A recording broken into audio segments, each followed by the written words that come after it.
ताल्लुक है, मुझे इत्मीनान है कि इस बाइडेन एडमिनिस्ट्रेशन का जो हदफ है और हुकूमत पाकिस्तान की जो पॉलिसी है उसमें मुताबिकत है। वो किस तरह? नंबर एक, वो क्या चाहते हैं? वो अफ़गानिस्तान में अमन चाहते हैं, इस्तेहकाम चाहते हैं। पाकिस्तान यही चाहता है। वो चाहते हैं कि अफ़गानिस्तान का मसला, जिसका कोई अस्करी हल दिखाई नहीं दिया, वो गुफ्तो शुनीद से मामलात तय हों। पाकिस्तान ने हमेशा डायलॉग को तरजीह दी है और ये हमारा एक कॉमन फैक्टर है। वो चाहते हैं कि वहाँ तशद्दुद है और वायलेंस में रिडक्शन हो। तो वज़ीर आज़म इमरान खान साहब ने और मैंने हमेशा जितने वफूद से मुलाकात की है, बात की है, हमने यही तलकीन की है कि वायलेंस की reduction leading to ceasefire, ताकि मुकम्मल अमन में हमें आसानी हो, उस तरफ हमें बढ़ना है। वो चाहते हैं कि जो पेशरफ्त हुई है अफ़गानिस्तान में, जो पिछली कुछ दहाइयों में एक जमहूरी रवायात ने जन्म लिया है, वो बरकरार रहें। तो हर पाकिस्तानी जिसकी सोच एक इस्लामी जमहूरिया पाकिस्तान की है, वो उस सोच से मुताबिकत रखता है। तो मुझे उनकी जो सिमत है और पाकिस्तान की पॉलिसी है उसमें कोई तज़ाद दिखाई नहीं देता। तो इंशाअल्लाह आने वाले दिनों में उनसे इंगेजमेंट भी होगी। और मैंने जो अमेरिका के वज़ीर ख़ारजा बनने वाले हैं, ये बन चुके हैं, एंथनी ब्लिंकन, उनको ख़त भी लिखा है। मैंने उनके नेशनल सिक्योरिटी एडवाइज़र को भी ख़त लिखा है और पाकिस्तान की जो पॉलिसी के खदोखाल हैं उनके सामने पेश किए हैं। And I am looking forward कि आने वाले दिनों में उनसे इंशाअल्लाह इस पर सैर हासिल गुफ्तगू भी होगी। जी भाई,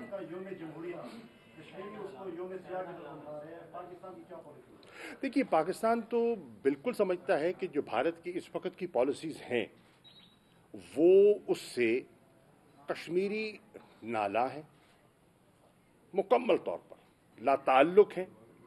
और अक़लियतें जो हैं भारत में वो अपने आप को गैर महफूज महसूस कर रही हैं। पाकिस्तान ने ये फ़ैसला किया है कि इन तकरीबात में हमारे सफारतकार हिस्सा नहीं लेंगे। पीपल्स पार्टी कुछ और कह रही है, नून लीग कुछ और कह रही है, पीडीएम का मुस्तकबिल क्या देखता है? देखिए, मैं पहले दिन से कह रहा था और कह रहा हूं कि पीडीएम एक गैर फितरी इत्तेहाद है। ये कोई देरपा इत्तेहाद मुझे दिखाई नहीं देता। वक्ती तौर पर कुछ मसलहतों के तहत ये यकजा हैं, ये बिखर जाएंगे और आप देख रहे हैं कि उसका आगाज़ हो चुका है। पहले ये मुत्तफिक हुए कि हम सब इन असेंबलियों से मुस्तफ़ी होंगे, लेकिन आज आप देख रहे हैं कि इस्तीफ़ों पर इनमें यकसुई नहीं रही। फिर आपने देखा कि ये सब मुत्तफिक हुए एक 31 जनवरी को एक लॉन्ग मार्च के ऐलान पर, और अब आप देख रहे हैं कि बिलावल भुट्टो ज़रदारी ने जो एक मौक़िफ़ अख्तियार किया है, वो कह रहे हैं कि हमें अदम एतमाद की तहरीक लानी चाहिए। अब अदम एतमाद की तहरीक जो वो लाना चाहते हैं, ये एक आइनी शिक मौजूद है। तहरीक इंसाफ और उसके जो इत्तेहादी हैं, इंशाअल्लाह हम उसका मुकाबला करने की पोजीशन में हैं और इंशाअल्लाह उस तहरीक को हम शिकस्त देंगे। आइनी तरीके से, पार्लिमानी अंदाज में, सियासी अंदाज में हम उसका सामना भी करेंगे और उसको शिकस्त देंगे। अब इससे एक चीज़ वाज़ेह हो गई, जब बिलावल भुट्टो ज़रदारी साहब आप कहते हैं कि हम तहरीक अदम एतमाद लाएंगे, यानी कि आपने इमरान खान साहब को आईनी तौर पर वज़ीर आज़म तस्लीम कर लिया है। वज़ीर आज़म हैं तो आप उनके खिलाफ लाना चाहते हैं ना। तो ये आज ये कहना बंद कर दीजिए कि वो सिलेक्टेड वज़ीर आज़म, वो इलेक्टेड वज़ीर आज़म हैं और पाकिस्तान की आवाम ने उन्हें इलेक्ट किया है। और मुस्लिम लीग नून और पीपल्स पार्टी की सोच में और जेयूआई के अंदर जो एक तफरीक दिखाई दे रही है वो पूरी कौम के सामने है। शिराजा बिखर रहा है। आज आवाम जिन मुश्किलात से दो चार है, आपकी हुकूमत उस मुश्किलात को हल करने के लिए क्या सोच रही है, क्या इक़दाम? देखिए, इस वक्त हमारा एक जो चैलेंज है वो महंगाई का चैलेंज है اور اس کا ہم سامنا کرنے کی کوشش کر رہے ہیں.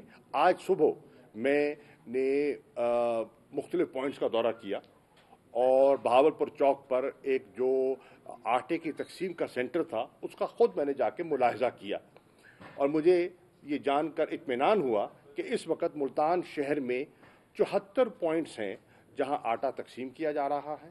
اس وقت آپ جا کے ملاحظہ کر سکتے ہیں 60,000 تھیلا ہے جو آج 10 کلو کا موجود ہے اور 30,000 تھیلا ہے جو 20 کلو کا موجود ہے. وہ 860 روپے پہ دستیاب ہے اور جو 10 کلو کا ہے وہ 430 روپے کا دستیاب ہے. اور میں نے لائن میں لگے قطار میں لگے ہوئے لوگوں سے پوچھا کہ آپ کو اس ریٹ پہ مل رہا ہے؟ تو لوگوں نے کہا ہمیں اس ریٹ پہ مل رہا ہے. وافر مقدار میں آٹا موجود ہے. نمبر 1. دوسرا میں نے کہا کہ آٹے کی ذرا کوالٹی کو چیک کرتے ہیں. تو میں نے ایک بوری سے آٹا نکلوایا اور اس آٹا دیکھا کہ کیا یہ کھانے کے قابل ہے کہ نہیں. الحمدللہ مجھے آٹا صحیح نظر آیا. نمبر 1. تو اس سے ظاہر ہوتا ہے کہ حکومت آٹے کی قیمتوں کو مستحق کرنے میں دلچسپی لے رہی ہے.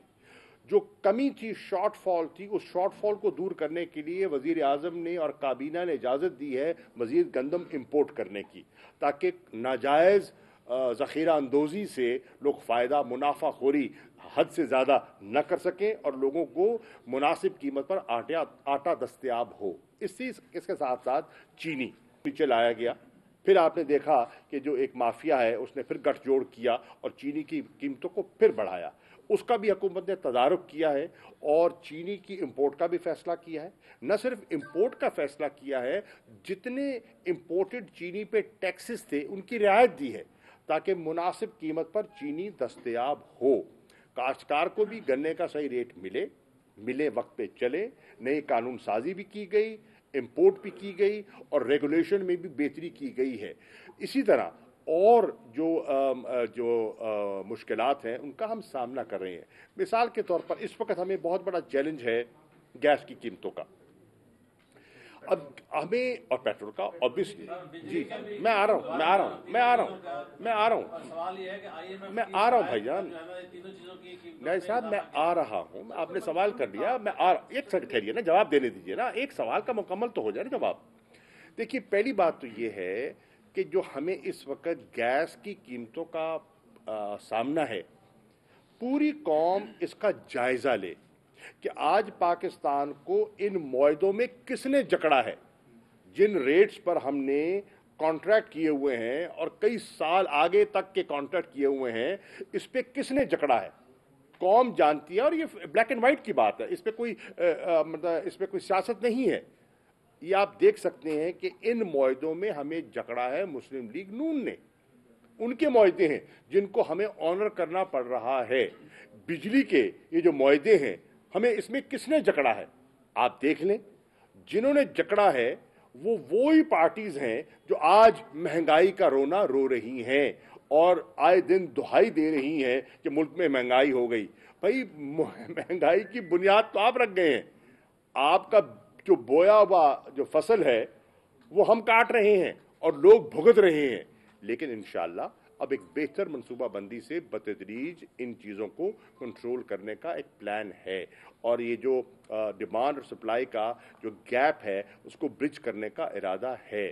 مینجمنٹ کو، ترسیل کو بہتر کرنے کا، ایفیشنسی کو بڑھانے کا، ڈیلیوری میکنزمز کو، ڈسٹریبیوشن لائنز کو اپ گریڈ کرنے کا ایک پلان، ایک جامع منصوبہ بندی کی گئی ہے اور انشاءاللہ آپ دیکھیں گے آنے والے دنوں میں آپ بہتری محسوس کریں گے.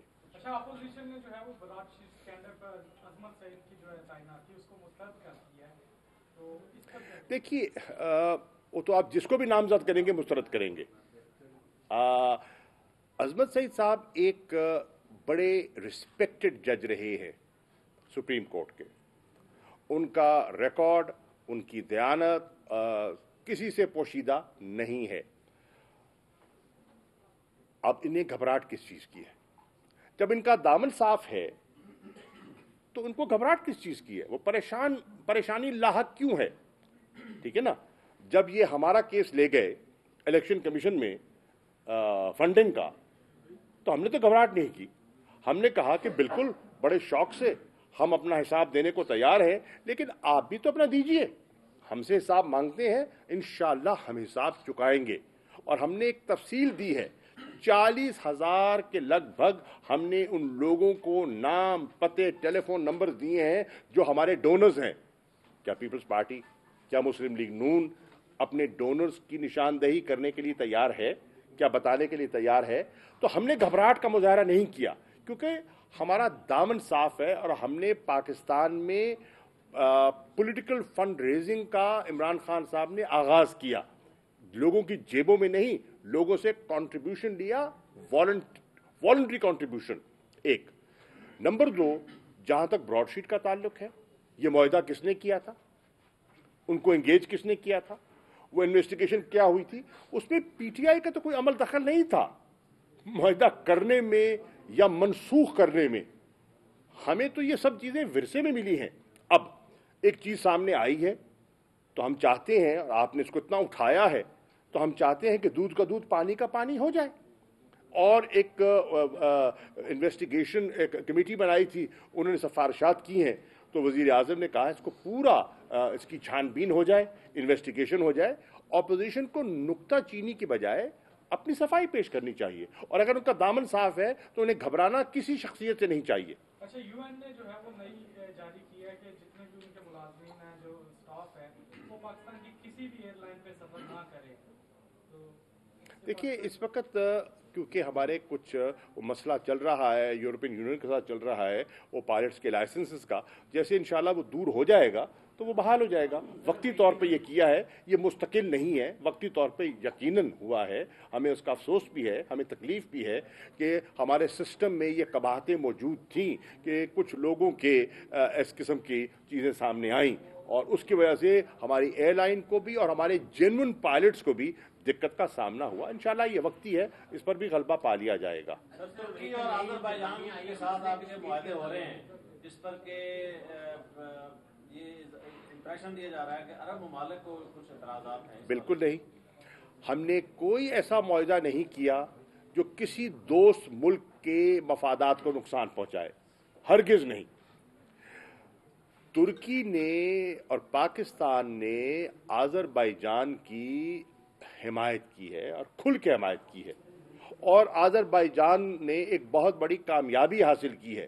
ان کے علاقے جو کہ زیر قبضہ تھے، جو آکیپائڈ تھے، اور اس پر واضح اقوام متحدہ کی اور OIC کے ریزولوشنز موجود ہیں، تو پاکستان نے ان ریزولوشنز کو سامنے رکھتے ہوئے آذربائیجان کے ساتھ نبھایا ہے۔ اور آج وہاں جو کامیابی ہوئی ہے، آذربائیجان کے وزیر خارجہ نے خراج تحسین پیش کیا یہاں اسلام آباد آ کر، اور انہوں نے کہا کہ جب ہم نے کامیابی حاصل کی، جب ہمیں فتح ہوئی، تو سڑکوں پہ ہمیں عوام کے ہاتھوں میں 3 جھنڈے دکھائی دیے۔ کون سے 3 جھنڈے؟ آذربائیجان کا جھنڈا، پاکستان کا جھنڈا اور ترکی کا جھنڈا۔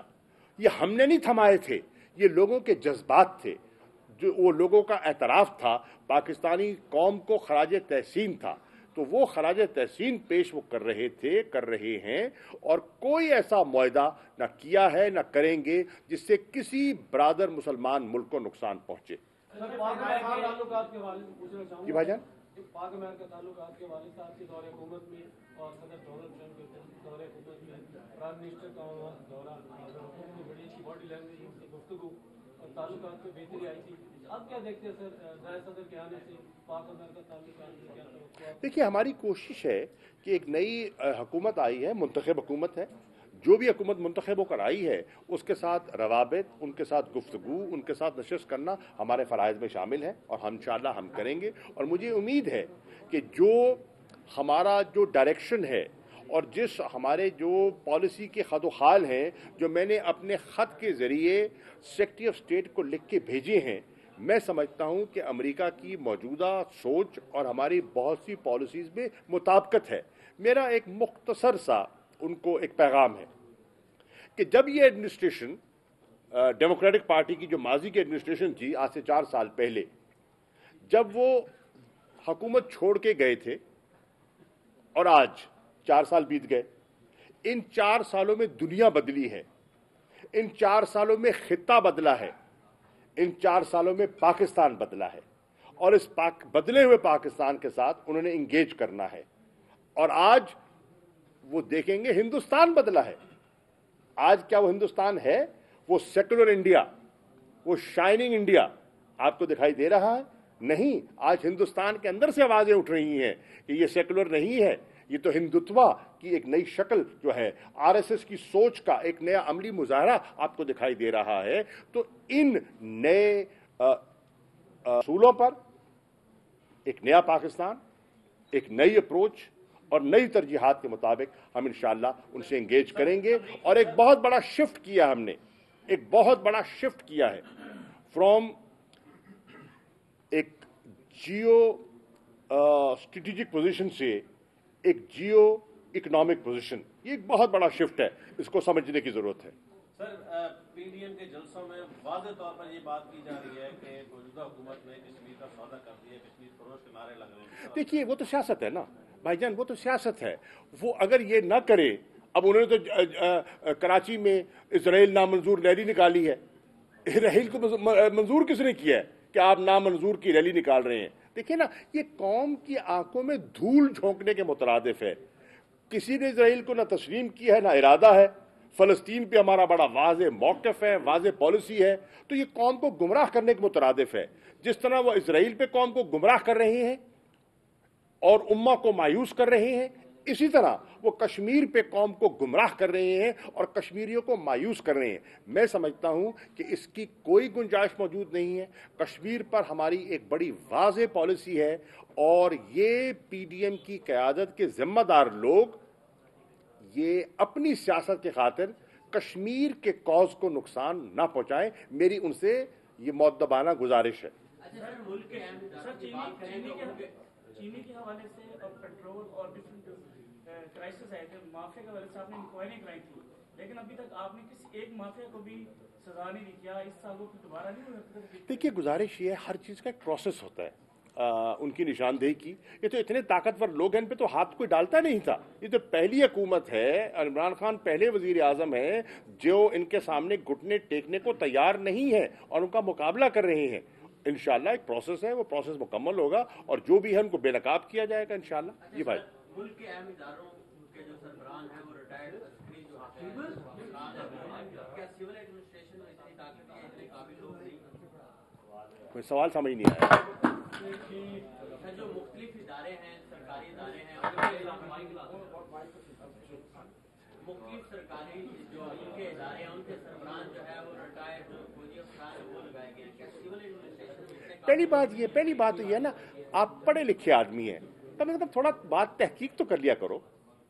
क्या हमारे कानून में और हमारी पॉलिसीज में ये गुंजाइश है कि नहीं है? क्या माजी में मुस्लिम लीग दौर में, नून के दौर में, पीपल्स पार्टी के दौर में ऐसी तैनातियां होती रही हैं कि नहीं? क्या आइन और कानून इसकी गुंजाइश रखता है कि नहीं? अगर रखता है तो कोई नई बात नहीं हुई। क्या एक सेकंड बात सुनिए ना, आप हमेशा बात की मेरे भाई तहकीक कर लो और जो हकायक है वो लोगों के सामने। हमें हमा किस्म के लोगों की जरूरत होती है और देखना पड़ता है कि कौन कहां कारामद साबित हो सकता है। हमने पाकिस्तान के मफादात को फरोग देना है ना। अगर उसमें कोई सफारतकार रोल प्ले कर सकता है तो वो करता है।